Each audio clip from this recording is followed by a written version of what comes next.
and then later on that a fourth grace, which you can see on the left-hand side of the slide, was introduced, and that was persuasion. And these graces were linked with the muses, the inspirers of music, literature and art. A cameo brooch was unique, hand-carved and very collectible. It was a symbol of power, wealth and status.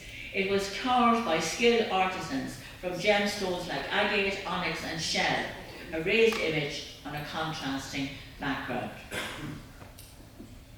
Our next close-up shows the lace cap or day cap which Grand Russell sports, and this was worn by mature ladies or matrons. Her hair is not elaborately dressed, just pinned up, and the lace cap is placed on top. Is she stating, unlike the ladies going to the ball, I am not interested in me, but in the gifts of the mind. Her wonderful, open, genuine expression is highlighted by a full smile and very beautiful teeth, particularly for that time, which of course was in the era before the regular dental appointments. Our next close-up shows us Grand Russell reading an illustrated book. She has a wedding ring and an engagement ring with 4 precious stones visible. Is this a nod to the 4 graces in her brooch? Her highly decorated blouse can be seen in the apertures or openings in her dress, which is again decorated with the fashionable jet beading. And now we meet the King Hanley. He is the epitome of the saying, the clothes don't make the man makes the clothes. Note his posture, mounted on his horse, note the stillness, and remember this pose had to be held for 15 minutes.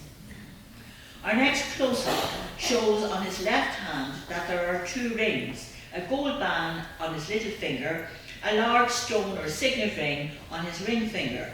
This could have been a bloodstone intaglio, possibly carved. Is he ostentatious? Yes, but in a great flamboyant way, designed to impress. Note this riding crop, the leather gloves, only the finest for the King Hanley. Our next close-up shows his fine Wellington riding boots, probably handmade, knee breeches buttoned at the knee, a buckle detail on his boot and a spur. His foot is firmly placed in his stirrups.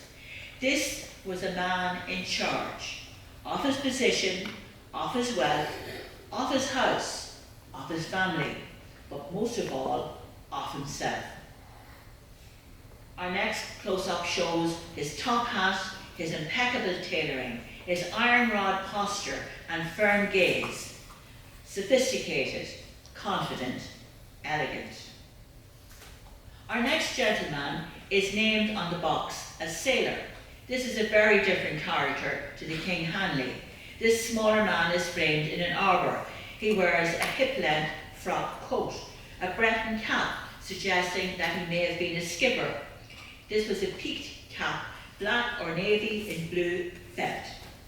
He is carrying 2 animals, a parrot and a cat. His demeanour is very different to the confident Hanley. He stands diffidently. His loose clothing was necessary to move around the rigging of a ship. The life of a sailor was difficult and physically exhausting. But, like all of the other members of the family, his jewellery is prominently displayed. In this case, a thick watch. We see here a fuzzy picture of the parrot. The parrot, of course, wouldn't stay quiet for 15 minutes. And only people who would have a parrot is a sailor who visited far-off lands and came back with an exotic souvenir. Possibly he may have been in South America. The parrot is on the shoulder, and this shows us that the parrot recognises the sailor as a friend and is willing to be physically close and bonded to the sailor. And I wonder if the sailor may have been responsible for the tiger rug that we saw in the earlier photos.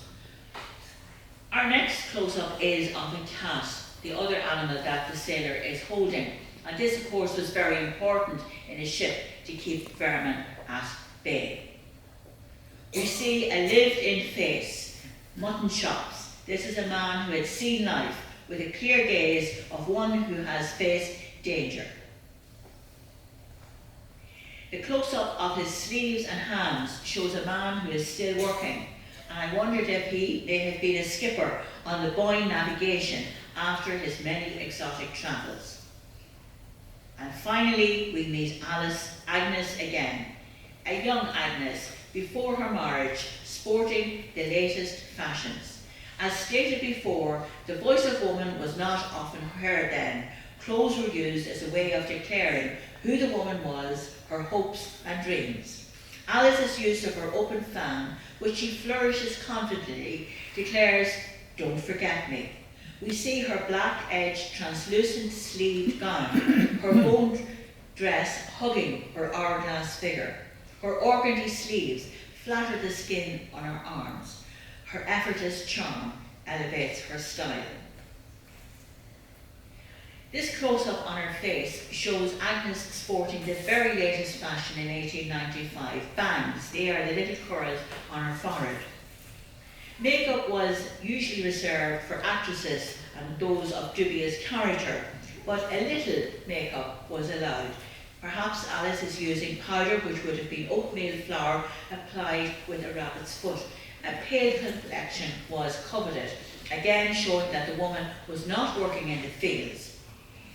The double row of pearls throws light on her face. The neat earring shows a woman who understands that elegance is simplicity. Her teeth are showing like grandmothers, and her soft round face is similar to that of Nicola Coughlin's Penelope in Bridgerton. Both Regency and Victorian eras favoured the soft round face. Alice's gown is very sympathetic to giving her a small waist, a coveted feature of beauty at that time. The black edging on the lace overskirt, the V-dipped waistband and the raised black bow all direct the eye to assume that Alice has a tiny waist. Clever optics.